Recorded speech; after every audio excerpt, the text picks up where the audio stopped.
Movie शुरू होती है तो हमें ये सीन दिखाया जाता है कि समुद्र से कुछ अजीबोगरीब क्रिएचर्स निकलकर शहर की तरफ बढ़ रहे हैं और उन्हें पैरासाइट्स का नाम दिया गया है। फिर हम एक आदमी को देखते हैं जो कि अपने कमरे में सोया होता है और उनमें से एक पैरासाइट रेंगता रेंगता उसके कान के अंदर चला जाता है। वो आदमी बहुत तड़पता है और उसके बाद फिर से नॉर्मल होकर सो जाता है। अब हमें एक लड़का दिखाया जाता है जिसका नाम शिनची था। वो रात को अपने कमरे में हेडफोन्स लगाकर गाने सुन रहा होता है। वो पैरासाइट उसके कान में घुसने की कोशिश करता है लेकिन उसे घुसा ही नहीं जाता। अब वो उसके नाक के पास चला जाता है। शिनची को खारिश होती है तो वो समझता है कि वो कीड़ा है तो वो उसे पकड़कर दूर फेंक देता है। वो उसको मारने के लिए आगे बढ़ता है लेकिन तभी वो पैरासाइट उसके हाथ पर काट कर उसके हाथ के अंदर चला जाता है। तभी उसकी मॉम भी वहाँ पर आ जाती है तो वो उनसे कहता है कि देखें मेरे हाथ में कुछ चला गया है। और जब उसकी मॉम उसका हाथ देखती है तो वो बिल्कुल ठीक होता है। अब अगली सुबह हमें दिखाया जाता है कि शिनची नाश्ते की टेबल पर बैठा होता है तो उसे अपने हाथ में बहुत अजीब फील होता है।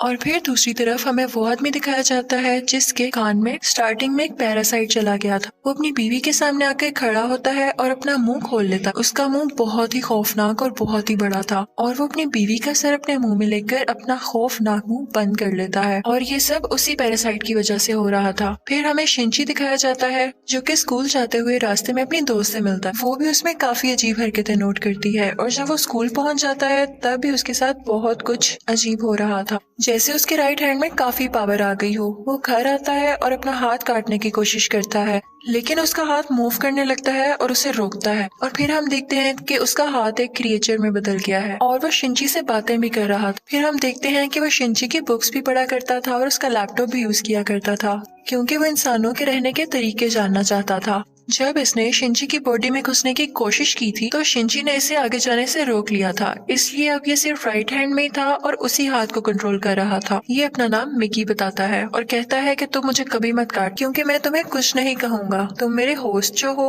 अब हम देखते हैं कि शिनची और मिकी में दोस्ती होने लगी थी लेकिन बाकी सब लोग जिनको पैरासाइट्स ने इन्फेक्ट किया था वो पूरे शहर में बहुत तबाही मचा रहे थे और इंसानों को मारकर खा रहे थे। दूसरी तरफ मिकी शिनची को खींचकर एक रेस्टोरेंट की तरफ ले जाता है। वहाँ पर भी बहुत सारे इन्फेक्टेड लोग यानी पैरासाइट्स इंसानों का गोश्त खा रहे थे। वो शिनची को देखते हैं तो उन्हें लगता है कि ये भी इन्फेक्टेड है और उससे भी वो गोश्त देते हैं। लेकिन जब उन्हें पता चलता है कि ये पूरी तरह से तो इन्फेक्ट नहीं हुआ बल्कि ये अभी भी इंसान है तो वो उसे ही मारने के लिए आगे बढ़ते हैं। लेकिन मिकी उनको आगे से मारता है और शिनची की जान बचा लेता है क्योंकि अगर शिनची मर जाता तो वो खुद भी मर जाता और ये उसने अपने फायदे के लिए किया था। अब न्यूज आती है कि शहर के लोग मारे जा रहे हैं और किसी को कुछ समझ नहीं आ रहा कि इन्हें मारने वाला है कौन क्योंकि पैरासाइट्स अपना ये काम बहुत होशियारी और छुप के कर रहे थे। शिनची मिकी से कहता है कि तुम अपने साथी पैरासाइट्स को क्यों नहीं कहते कि इंसानों को मत खाएं।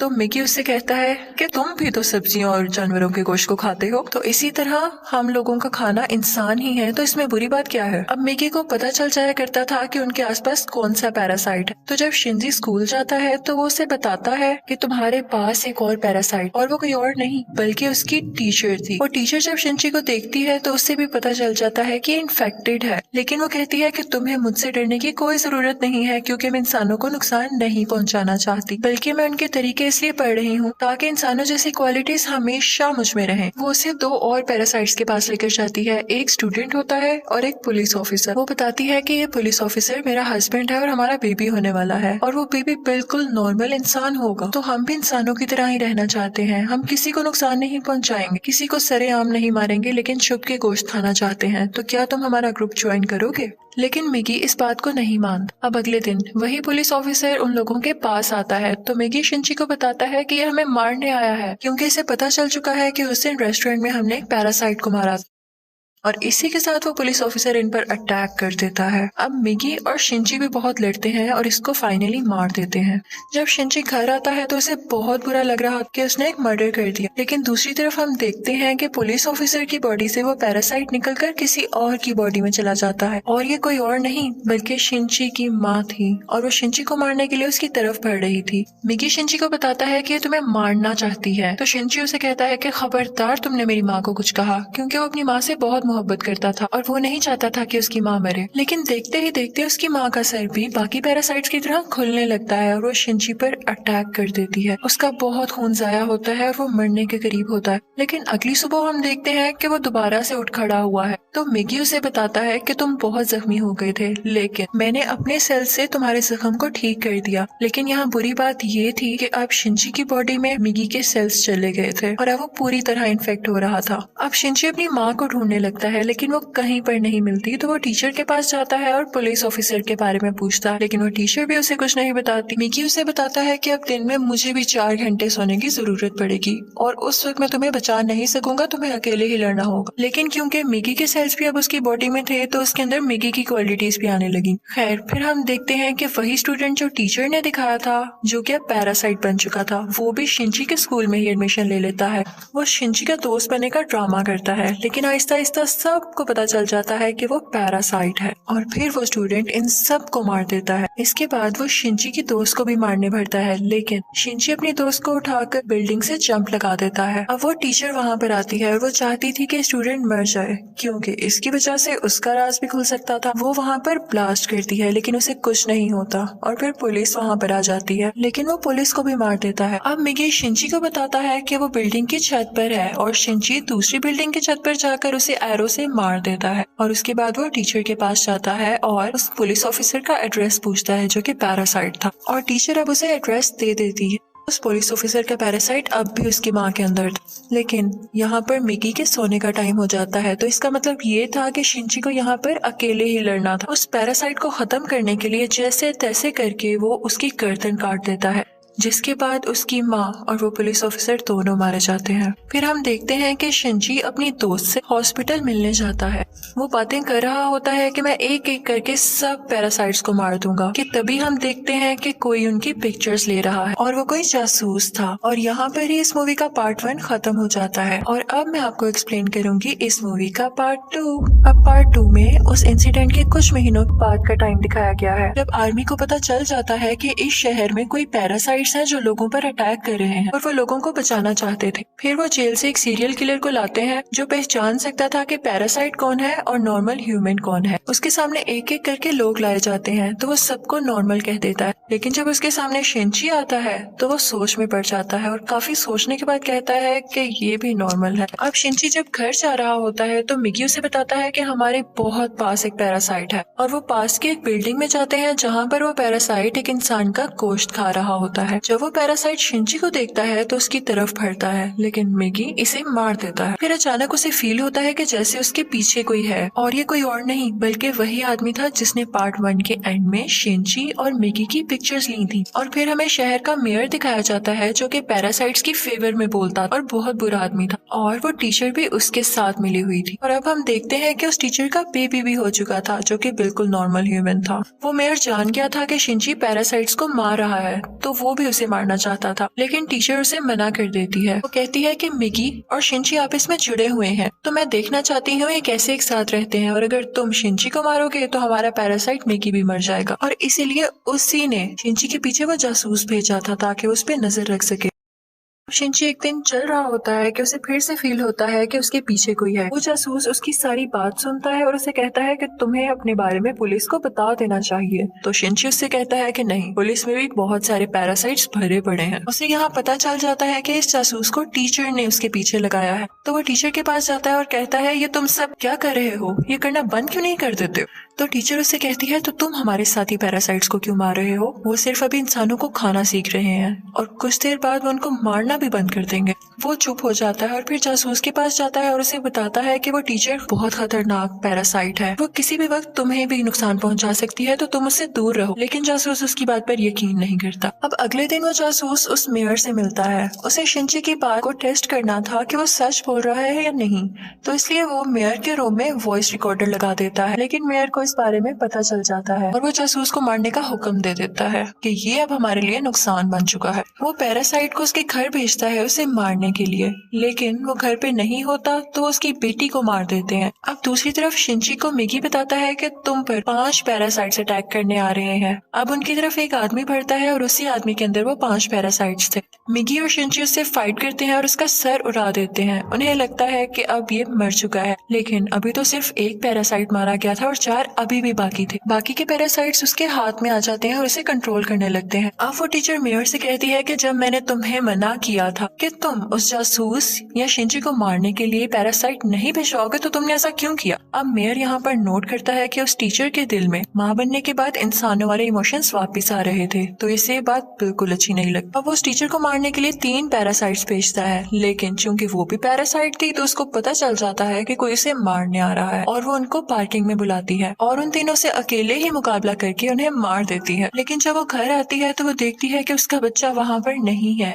और उसे एक नोट मिलता है जिस पर लिखा होता है कि तुम्हारा बच्चा मेरे पास है और ब्रिज पर मुझसे मिलने आओ। इनफैक्ट वो नोट उस जासूस का था। वो अपनी मरी हुई बेटी का बदला लेना चाहता था टीचर के इस बेबी को मारकर। वो टीचर घबराते हुए शिंची को भी अपने साथ वहाँ लेकर जाती है, तो शिंची उस जासूस को बताता है कि तुम्हें इसे मारकर कुछ नहीं मिलेगा क्योंकि ये बेबी एक नॉर्मल इंसान है। इसी दौरान आर्मी भी वहाँ पर आ जाती है और उन्हें पता चल जाता है कि मेयर ने अपनी बिल्डिंग के अंदर बहुत सारे पैरासाइट छुपाए हुए हैं। अब वो बिल्डिंग से एक एक करके लोगों को निकाल रहे थे और उनमें से जो पैरासाइट था वो उसको शूट करते जा रहे थे। सीरियल किलर भी वहीं पर था और फिर हम मेयर को स्पीच करता हुआ देखते हैं जो बता रहा होता है कि असली मॉन्स्टर्स तो इंसान है जो कि पैरासाइट्स को बिला वजह मार रहे हैं। तो वहाँ पर बैठे हुए आर्मी के सब लोग उसे शूट कर देते हैं जिससे उसकी डेथ हो जाती है। तभी वो सीरियल किलर चिल्लाने लगता है कि ये इंसान था, ये तो बस पैरासाइट्स का साथ दे रहा था। लेकिन जब वो पीछे मुड़ के देखते हैं तो वही आदमी उनके पीछे खड़ा होता है जिसके अंदर 5 पैरासाइट्स थे। सब उसे शूट करते हैं लेकिन उसे कुछ नहीं होता। फिर हम देखते हैं कि जासूस उस बच्चे को फेंकने ही वाला होता है। टीचर जब ये देखती है तो अपने बच्चे को बचाने के लिए उसे मजबूरी में पैरासाइट बनना पड़ता है। वो अपना एक हाथ निकालकर जासूस की चेस्ट में घुसा देती है जिसकी वजह से सबको पता चल जाता है कि वो एक पैरासाइट है। पुलिस उस पर मुसलसल शूट करने लगती है और वो जान गई थी कि अब उसकी जान नहीं बच सकती, तो वो अपना बेबी शिंची को पकड़ाने आती है। जैसे ही वो बेबी शिंची को पकड़ाती है बहुत ज्यादा गोलियां लगने की वजह से उसकी फौरन डेथ हो जाती है।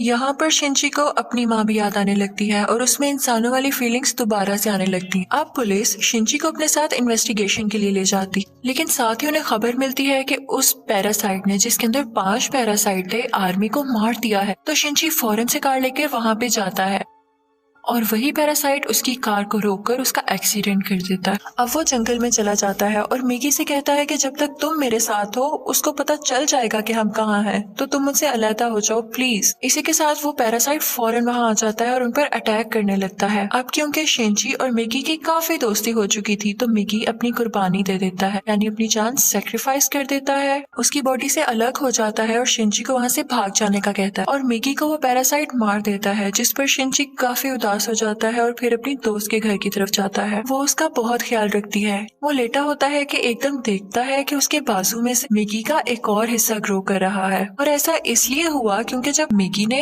अपने बॉडी सेल्स से उसकी बॉडी को ठीक किया था तो मिगी के सेल्स भी तो उसकी बॉडी में आ गए थे, इसलिए वो चाहता तो दोबारा ग्रो कर सकता था। शिंची को फील हो गया था कि अब ये दोबारा आ रहा है तो उस पैरासाइट को दोबारा से पता चल जाएगा कि मैं कहाँ हूँ, तो अपनी दोस्त की जान बचाने के लिए उसको बाय कहकर वहाँ से चला जाता है। लेकिन जैसे वो बाहर जाता है तो वो पैरासाइट उसे पकड़ लेता है, लेकिन एक फैक्ट्री में पहुंचकर शिंची एक केमिकल रोड उसकी बॉडी में घुसा देता है, लेकिन उसे कुछ नहीं होता। तो वो कहता है कि तुम मुझे क्या समझ रहे हो, मैं तो तुम्हें मारकर बाकी इंसानों को भी मार दूंगा और फिर मैं और बाकी पैरासाइट्स इस दुनिया पर रूल करेंगे। वो उसे मारने ही वाला होता है कि मिगी फौरन से उसकी बॉडी में दोबारा ग्रो कर जाता है और उस पैरासाइट पर अटैक कर देता है। इसी के साथ उसकी बॉडी में कुछ होने लगता है और वो तड़पने लगता है। तो मिगी शिंची को बताता है कि जिस रोड से तुमने इसको मारा उस पर बहुत केमिकल्स लगे हुए थे और अब पैरासाइट्स इसकी बॉडी में नहीं रहना चाहते और एक एक करके सब पैरासाइट्स उसकी बॉडी छोड़ देते हैं और अब सिर्फ उसकी बॉडी का ढांचा बाकी रह गया। तो शिंची वो उठाकर नीचे आग में फेंक देता है जिससे फाइनली उसकी डेथ हो जाती है। अब हमें काफी दिन बाद का टाइम दिखाया जाता है जब सब कुछ नॉर्मल हो चुका है। तो मिगी शिंची से कह रहा होता है कि अब जैसा कि इस दुनिया में कोई भी पैरासाइट नहीं रहा तो हमें भी साथ नहीं रहना चाहिए, मैं तुमसे अलग हो जाऊंगा। लेकिन शिंची उसे मना मना कर देता है तो मिगी खुद ही अपने आप को खत्म कर लेता है और शिंची का हाथ वापस से अपनी फॉर्म में आ जाता है, जिस पर वो काफी उदास हो जाता है और मिगी को मिस करने लगता है। अब हम देखते हैं कि काफी टाइम गुजर गया है और शिंची और उसके दोस्त अच्छी जिंदगी गुजार रहे थे और वो उस टीचर के बेबी से भी मिलने जाया करते थे कि अचानक हम देखते हैं कि वो सीरियल किलर वापस आ गया था और वो शिंची के दोस्त को किडनैप कर लेता है। वो उसके कान में कहता है कि असली मॉन्स्टर इंसान है, लेकिन शिंची की दोस्त उसे कहती है कि असली मॉन्स्टर तो तुम हो, तुम लोगों को मारते हो। तो इस बात पर वो सीरियल किलर उसको बिल्डिंग से नीचे धक्का दे देता है, लेकिन शिंची फौरन से जाता है और अपना हाथ लंबा करके उसे बचा लेता है और यहाँ पर उसे फील होता है कि उसकी मदद यहाँ पर मिगी ने की है और यहाँ पर मूवी फाइनली खत्म हो जाती है, यानी पार्ट 2 भी। Thank you for watching.